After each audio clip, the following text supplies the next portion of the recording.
ओम नमः शिवाय, शिवजी सदा सहाय। ओम नमः शिवाय, गुरुजी सदा सहाय। श्री शिव महापुराण वायवीय संहिता उत्तरखंड अध्याय 41। श्री शिव महापुराण अंतिम अध्याय।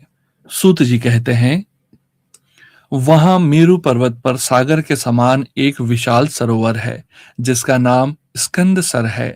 उसका जल अमृत के समान स्वादिष्ट, शीतल, स्वच्छ, अगाध और हल्का है। वह सरोवर सब ओर से स्फटिक मणि के शिलाखंडों द्वारा संगठित हुआ है। उसके चारों ओर सभी ऋतुओं में खिलने वाले फूलों से भरे हुए वृक्ष उसे आच्छादित किए रहते हैं। उस सरोवर में सेवार, उत्पल, कमल और कुमुद के पुष्प तारों के समान शोभा पाते हैं और तरंगे बादलों के समान उठती रहती है, जिससे जान पड़ता है कि आकाश ही भूमि पर उतर आया है। वहां सुखपूर्वक उतरने चढ़ने के लिए सुंदर घाट और सीढ़ियां हैं। वहां की भूमि नीली शिलाओं से आबद्ध है। आठों दिशाओं की ओर से वह सरोवर बड़ी शोभा पाता है। वहां बहुत से लोग नहाने के लिए उतरते हैं और कितने ही नहाकर निकलते रहते हैं। स्नान करके श्वेत यज्ञोपवीत और उज्जवल कौपीन धारण किए, वल्कल पहने, सिर पर जटा अथवा शिखा रखाए या मूंड मुंडाए, ललाट में त्रिपुंड लगाए, वैराग्य से विमल एवं मुस्कुराते मुख वाले बहुत से मुनि कुमार घड़ों में, कमलिनी के पत्तों के दोनों में, सुंदर कलशों में, कमंडलुओं में तथा वैसे ही करवों आदि में अपने लिए, दूसरों के लिए, विशेषतः देव पूजा के लिए वहां से नित्य जल और फूल ले जाते हैं। वहां इष्ट और शिष्ट पुरुष जल में स्नान करते देखे जाते हैं। उस सरोवर के किनारे की शिलाओं पर तिल, अक्षत, फूल और छोड़े हुए पवित्रक दृष्टिगोचर होते हैं। वहां स्थान स्थान पर अनेक प्रकार की पुष्प बलि आदि दी जाती है। कुछ लोग सूर्य को अर्घ्य देते हैं और कुछ लोग वेदी पर बैठकर पूजन आदि करते हैं। उस सरोवर के उत्तर तट पर एक कल्प वृक्ष के नीचे हीरे की शिला से बनी हुई वेदी पर कोमल मृग चर्म बिछाकर सदा बाल रूपधारी सनत कुमार जी बैठे थे। वे अपनी अविचल समाधि से उसी समय उपरत हुए थे। उस समय बहुत से ऋषि मुनि उनकी सेवा में बैठे थे और योगीश्वर भी उनकी पूजा करते थे। नैमिषारण्य के मुनियों ने वहां सनत कुमार जी का दर्शन किया, उनके चरणों में मस्तक झुकाया और उनके आसपास बैठ गए। सनत कुमार जी के पूछने पर उन ऋषियों ने उनसे जो ही अपने आगमन का कारण बताना आरंभ किया, त्यों ही आकाश में दुदुम्बियों का तुमुल नाद सुनाई दिया। उसी समय सूर्य के समान तेजस्वी एक विमान दृष्टिगोचर हुआ, जो असंख्य गणेश्वरों द्वारा चारों ओर से घिरा हुआ था। उसमें अप्सराएं तथा रुद्र कन्याएं भी थी। वहां मृदंग, ढोल और वीणा की ध्वनि गूंज रही थी। उस विमान में विचित्र रत्न जड़ित चंदोवा तना था और मोतियों की लड़ियां उसकी शोभा बढ़ा रही थी। बहुत से मुनि, सिद्ध, गंधर्व, यक्ष, चारण और किन्नर नाचते गाते और बाजे बजाते हुए उस विमान को सब ओर से घेर कर चल रहे थे। उसमें वृषभ चिन्ह से युक्त और मूंगे के दंड से विभूषित ध्वजा पताका फहरा रही थी, जो उसके गोपुर की शोभा बढ़ाती थी।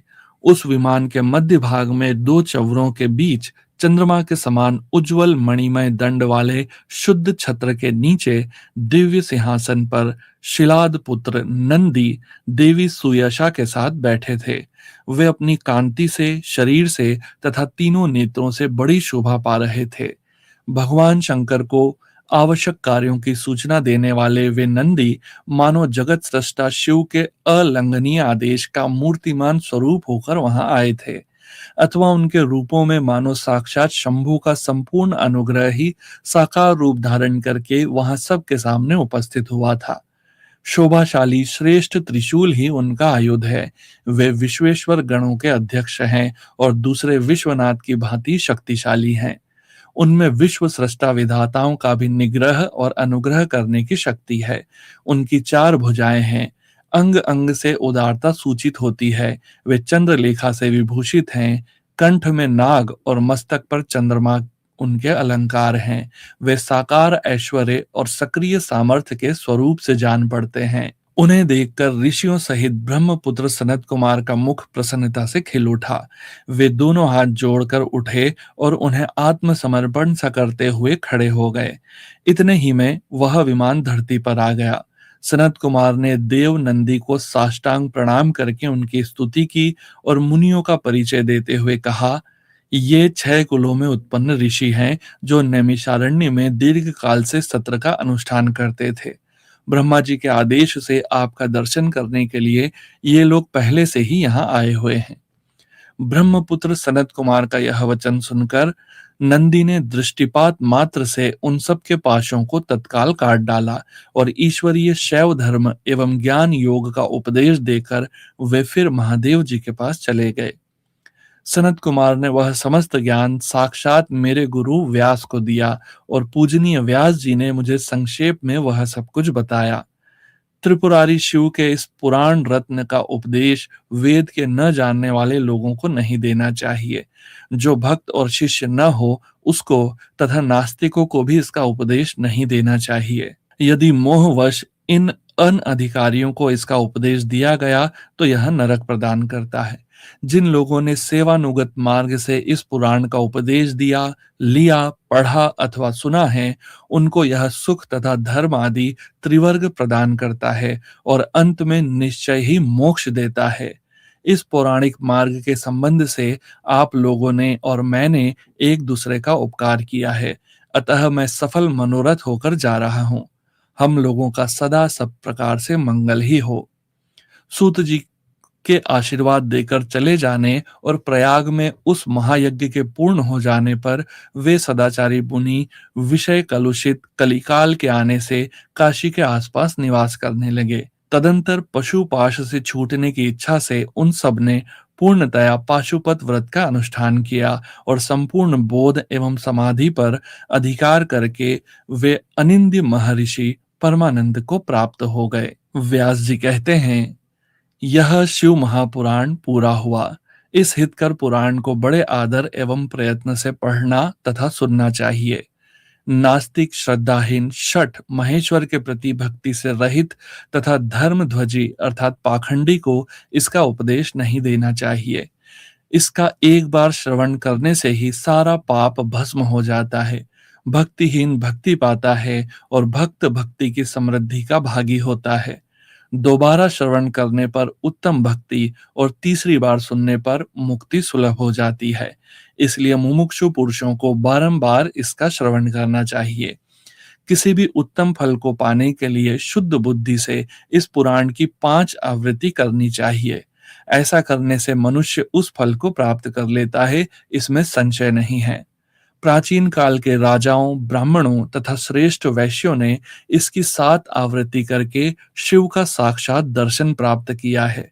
जो मनुष्य शिव भक्ति परायण हो इसका श्रवण करेगा, वह भी इहलोक में संपूर्ण भोगों का उपभोग करके अंत में मोक्ष प्राप्त कर लेगा। यह श्रेष्ठ शिव पुराण भगवान शिव को अत्यंत प्रिय है। यह वेद के तुल्य माननीय, भोग और मोक्ष देने वाला तथा भक्ति भाव को बढ़ाने वाला है। अपने प्रमथ गणों, दोनों पुत्रों तथा देवी पार्वती के साथ भगवान शंकर इस पुराण के वक्ता और श्रोता का सदा कल्याण करें। श्री शिव महापुराण वायवीय संहिता उत्तरखंड अध्याय 41 संपूर्ण। श्री शिव महापुराण वायवीय संहिता संपूर्ण। श्री शिव महापुराण संपूर्ण। ओम नमः शिवाय। शिवजी सदा सहाय। ओम नमः शिवाय। गुरुजी सदा सहाय। ओम नमः शिवाय। शिवजी सदा सहाय। ओम नमः शिवाय। गुरुजी सदा सहाय। ओम नमः शिवाय। शिवजी सदा सहाय। ओम नमः शिवाय। गुरुजी सदा सहाय। ओम नमः शिवाय। शिवजी सदा सहाय। ओम नमः शिवाय। गुरुजी सदा सहाय। ओम नमः शिवाय। शिवजी सदा सहाय। ओम नमः शिवाय। गुरुजी सदा सहाय। ओम नमः शिवाय। शिवजी सदा सहाय। ओम नमः शिवाय। गुरुजी सदा सहाय। ओम नमः शिवाय। शिवजी सदा सहाय। ओम नमः शिवाय। गुरुजी सदा सहाय। ओम नमः शिवाय। शिवजी सदा सहाय। ओम नमः शिवाय। गुरुजी सदा सहाय। ओम नमः शिवाय। शिवजी सदा सहाय। ओम नमः शिवाय। गुरुजी सदा सहाय। ओम नमः शिवाय। शिवजी सदा सहाय। ओम नमः शिवाय। गुरुजी सदा सहाय। ओम नमः शिवाय। शिवजी सदा सहाय। ओम नमः शिवाय। गुरु जी सदा सहाय। जय गुरु जी महाराज। अनंतम अनंतम शुक्राना गुरु जी महाराज।